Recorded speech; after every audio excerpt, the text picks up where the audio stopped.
set in St. Louis in the 1930s, and Amanda lives with her two children, Tom and Laura. Her father has left. Her dad left about 16 years ago, and Amanda basically has been working as a single mum, and they rely on Tom's income to come in, but Tom's hugely frustrated by that. Laura has been working, but it turns out she hasn't been going to her job, and then eventually their mother's biggest desire is for Laura to get engaged or to get married off, and so eventually a gentleman caller comes in the shape of Jim, who has potential to save them all really from the difficult situation that they're in, but of course he's in his own situation, so that's not necessarily going to be the answer to all their prayers.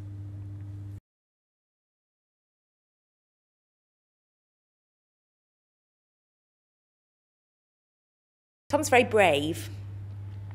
I mean, he's the narrator of the play, so he has his certain sort of drive to him, and he's in a world that doesn't understand him, and he wrestles to understand. But I think he's a modern man. I think he's very modern, and he's sort of born into the wrong era. Laura is very fragile, and she's very cosseted. I think she's very loyal, and I think she's very fearful.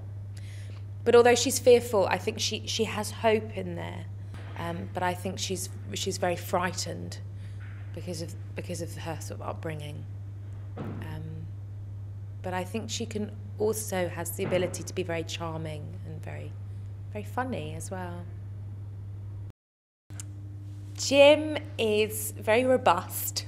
He's very charming. He's very good-natured, and I think he's a very warm person. I think he's very patriotic, and he's very old-fashioned. But I think, like all the other characters and himself, he's very frustrated and he's disappointed. And in fact, I think he says he's disappointed, but he's not discouraged, which is something that applies to Amanda as well. So actually, he and Amanda we're finding are very similar. But yeah, he's sort of a breath of fresh air when he comes into the play. Amanda is very practical. I think she's very resourceful, she's beautiful, she's charming, she's vivacious, she's very frustrated, and I think she's a bit of a force of nature, really. She's an extraordinary woman. I would love her to have her on my side. I admire her. That's what I'd say. Great. Fantastic.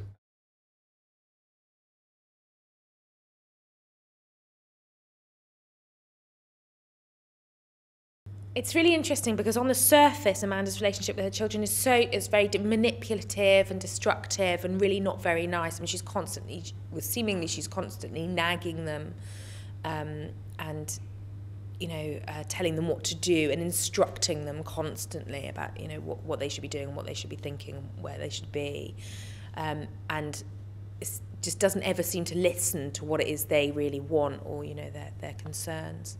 But actually what's interesting is that they all need each other in order to keep going. And without one of the three, it all starts falling apart. They're a bit like a house of cards, and if one of them goes, they're all going to fall down. It's an extraordinarily complex relationship between the three of them, that, Amanda could so easily be seen as a complete monster, but actually I really believe that without her they'd be in a much worse place than they are.